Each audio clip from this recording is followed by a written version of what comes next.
মাননীয় সদস্য, আপনি যে বক্তব্য দিয়েছেন পার্সোনাল ফ্রিডম নিয়ে, এই অংশটুকু এক্সপান্স করা হলো। আপনাকে দেখলে তো আজ এলে ভয় পায়।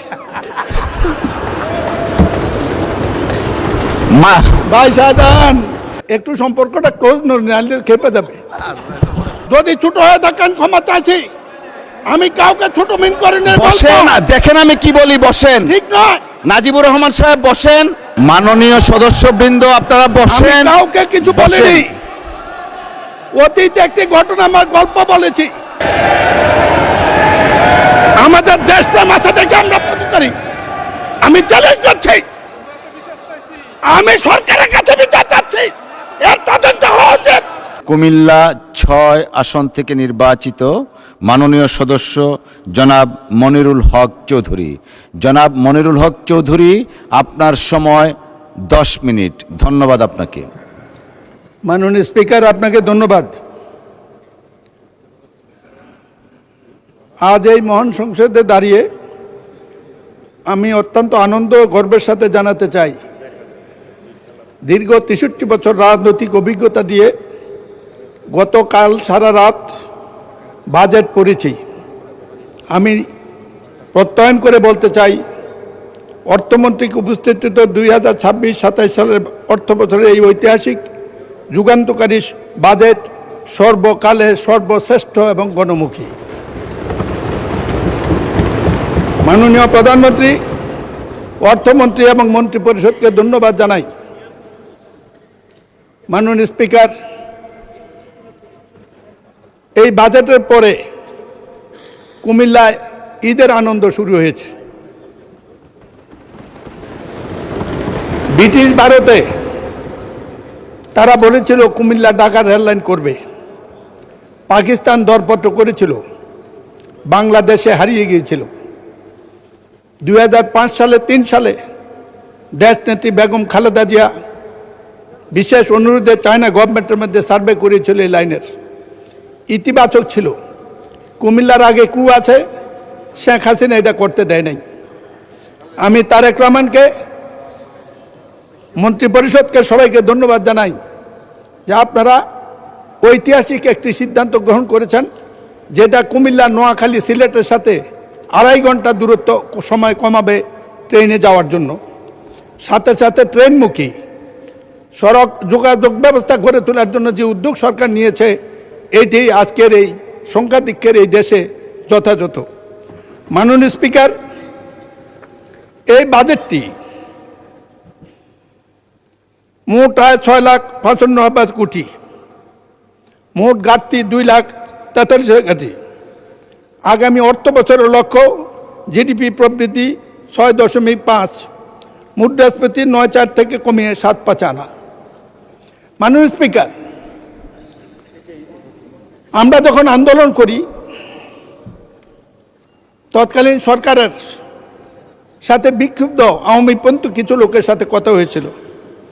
একটি প্রশ্নই করেছিল, দেশ যেভাবে চলে গেছে, এই দেশ চালাতে অর্থ পাবে কোথায়?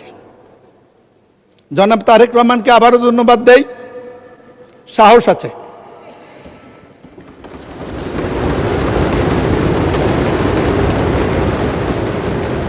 আপনারা স্পিকার সাহেব আর ডেপুটি স্পিকার সাহেব সংসদে বসলে স্বাভাবিক নিয়ে বামপন্থী হয়ে যান, কিন্তু একটু সতর্ক থাকেন। এই কথা তো বলতেই পারি। তারাও বলেছে শেখ হাসিনা বিদায়ের পর তারেক জি আসবে না, আসতে পারবে না, আসলেও দাঁড়াইতে পারবে না, দাঁড়ালেও নির্বাচন করতে পারবে না, নির্বাচন করলেও ক্ষমতা যাইতে পারবে না। এই দিন না আরো দিন আছে, এই দিন নিয়ে যাবে সেই দিনের কাছে। ক্ষমতা তো চলেই গিয়েছিলেন, আল্লাহ ঠেকেছে।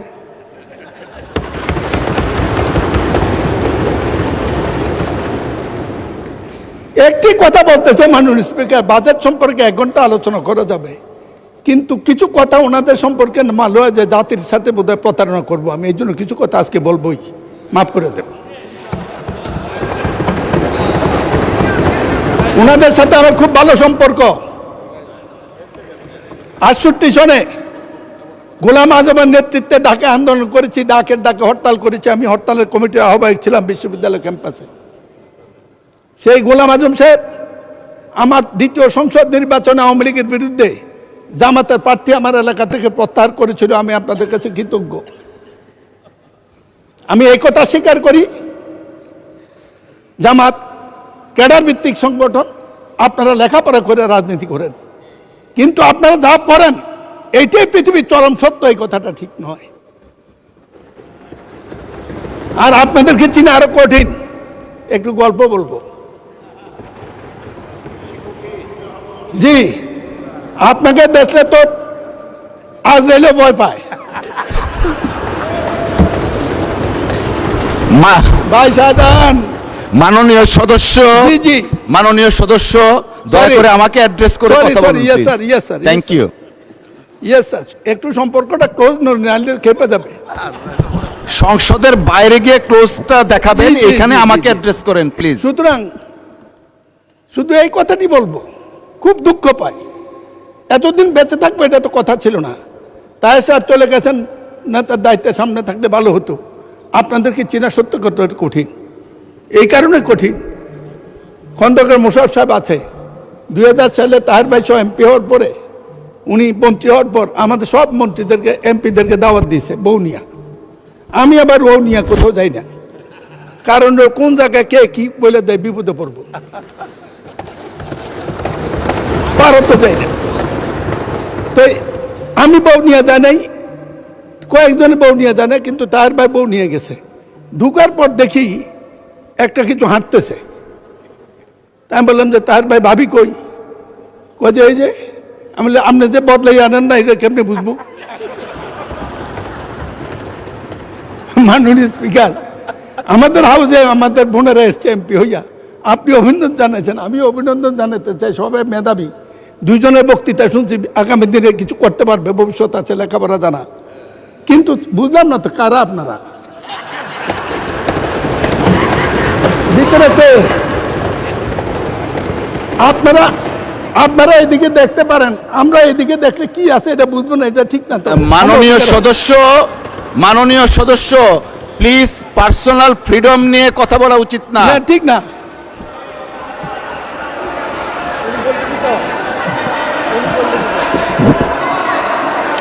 আপনারা, মাননীয় সদস্য, আপনারা বসেন। লেট মি, মাননীয় স্পিকার, বসেন। প্রতিবাদ করা। মাননীয় স্পিকার, মাননীয় স্পিকার, মাননীয় সদস্যবৃন্দ, আপনারা আমি বসেন। কাউকে কিছু বলিনি। অতীতে একটি ঘটনা, আমার গল্প বলেছি। এই আপনারা, আপনারা বসেন দয়া করে। মাননীয় স্পিকার, সদস্য,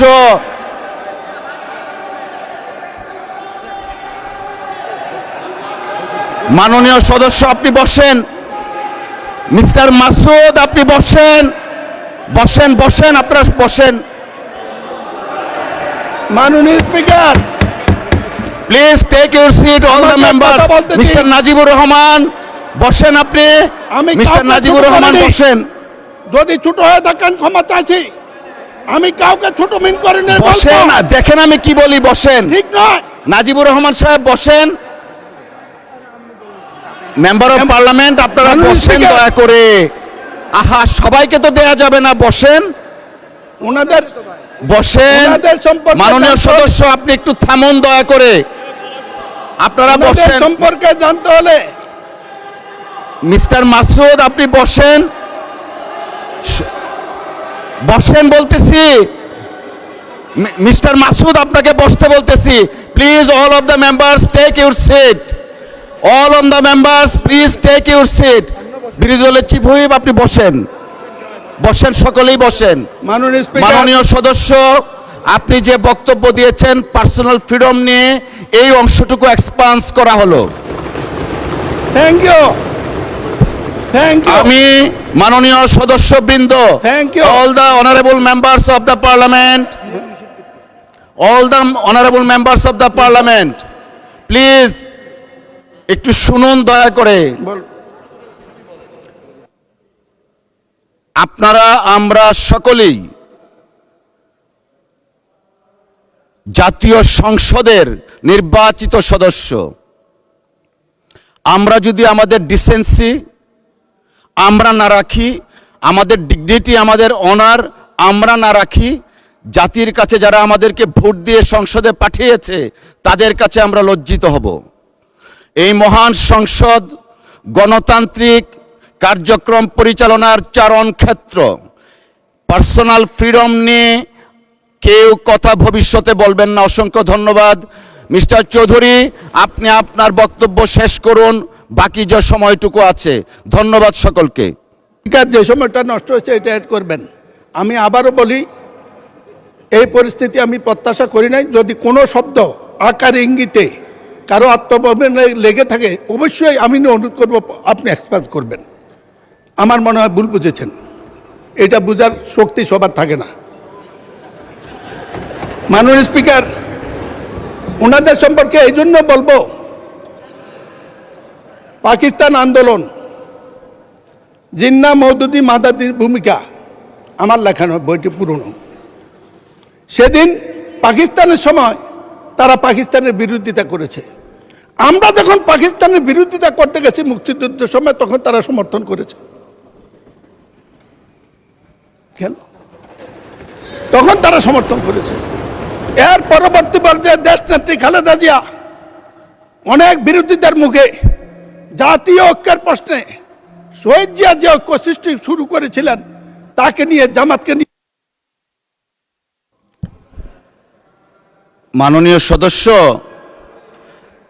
আচ্ছা আমি তো এই চেয়ারটাতে বসা, দয়া করে সকল সদস্য যদি এভাবে হাত উঠান, so what's the rule that I have before you.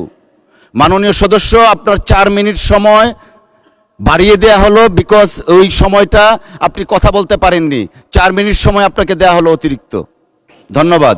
মাননীয় স্পিকার, আপনি বললে এমনি বসে পড়ব, তো আমার প্রতি সুবিচার হয়েছে বলে আমি মনে করি না। ইচ্ছা আপনার। বক্তৃতা শুরু করলেই একটা কিছু হয়ে যায়। ওনাদের সাথে জাতিগত শত্রুতা আমার নাই, তাদের সাথে কাজ করেছি, বলেছি পাকিস্তান আমল থেকে। দেশের প্রয়োজনে 2-4টা কথা বলতে এই বয়সে না পারলে সংসদে আর কোনোদিন ডাকেন না। মাননীয় স্পিকার, এই বইটি তাদের, এটা আমার নয়। তার পরবর্তীতে আমরা যখন বাংলাদেশের পক্ষে গেলাম, তারা গেল পক্ষে। এইটা সত্য, জাতীয় ঐক্যের জন্য যে কাজ করেছিলেন, যে ম্যাডামের সাথে বিদেশে দেখার পরে, শেখ হাসিনা বিদায়ের পরে কি এমন ঘটলো, তারেক রহমান, মির্জা ফখরুল, সালাউদ্দিনে তাদের এজেন্ডা কি কারণে? মাননীয় স্পিকার, বলতে চাইছিলাম না, একটু মাফ করবেন, দরকার হলে জীবনের সময় তারা আমাকে চ্যালেঞ্জ করুক। অস্থির বাংলাদেশের প্রথম 4 বছর, এখানে এনসিপি নেতা নাহিদ সাহেব আছে, আমি বইটা পড়তে বলবো। আজকের এই বইতে উল্লেখ আছে, স্বাধীনতার পর যা হয়েছে, হাসিনা বিদায়ের পরও তা হয়েছে। বিরোধী দলীয় ঐক্য কারা নষ্ট করেছে, এটার জন্য গবেষণা হওয়া উচিত, এটার জন্য সিদ্ধান্ত হওয়া উচিত। কি কারণে বিএনপি প্রতিপক্ষ হলো? মাননীয় স্পিকার, কথা বলার সুযোগ কম। তারেক রহমান নীলকণ্ঠ বিষ খেয়ে বিষ হজম করে আওয়ামী লীগের প্রশাসনের এত একটি অভিযোগ করে নাই। শত বিবেচনাদের সেদিন বিরোধী দলের নেতারা দাঁড়িয়ে বলছেন তাদের সমবন্টন হয় নাই। 1 ঘন্টার মধ্যে তারেক রহমান তাদের দেওয়ার জন্য অর্ডার দিয়েছেন। আমি সরকারে ছিলাম, আগে জানি। না হইলেও হবে, যার হয় না কোনোদিন হয় না, যার হয় না কোনোদিনই হয় না। যাই হোক, মাননীয় স্পিকার, আমি জিজ্ঞাসা করতে চাই, আপনারা এখানে যা বলেন, বিশেষ করে আপনাদের নেতা, বিরোধী দলীয় নেতা, তিনি আমাদেরও বিরোধী নেতা, আমাদের সংসদের বিরোধী নেতা, তিনি মর্যাদাবান, তার নিরাপত্তা রাষ্ট্রের দায়িত্ব। তিনি যে শব্দ চয়ন করেন, আমি কোনোদিন কোনো রাজনৈতিক নেতা এত সুশৃঙ্খল শব্দ চয়ন আমি শুনি নাই। কিন্তু এখান থেকে যাওয়ার পরে, মাননীয় স্পিকার, এখান থেকে যাওয়ার পরে মহানম্বরদের রায় অমান্য করে জনগণের সাথে প্রতারণা করছে বিএনপি সরকার। Let's discuss. মসজিদে মসজিদে এগুলা বন্টন করে একটি কাজ, বিএনপিকে হেয় বানানো, তারেক রহমানকে ছোট বানানো। মাননীয় স্পিকার, আরেকটা ফাইল দেব আমি নেতাকে। এই ফাইল, একটি মামলা হয়েছে, 1 কোটি মামলার মধ্যে একটা হয়েছে। তারেক রহমানের রাজনীতি করে অপরাধ করেছে। জাইমা রহমান কি অন্যায় করেছে আপনাদের কাছে? কি ভাষা প্রয়োগ করেন আপনাদের ভোটের মাধ্যমে? আমাদের দেশপ্রেম আছে দেখে আমরা করি। আমি চ্যালেঞ্জ করছি, আমি সরকারের কাছে বিচার চাচ্ছি, এর তদন্ত হওয়া উচিত।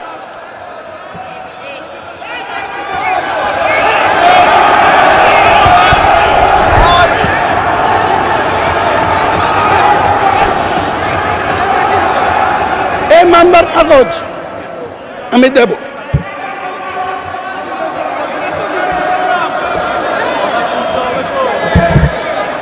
মাননীয় স্পিকার,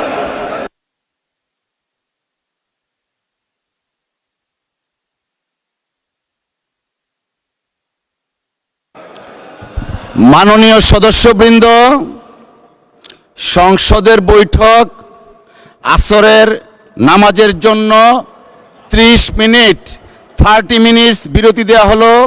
আপনাদের সহযোগিতার জন্য অসংখ্য ধন্যবাদ।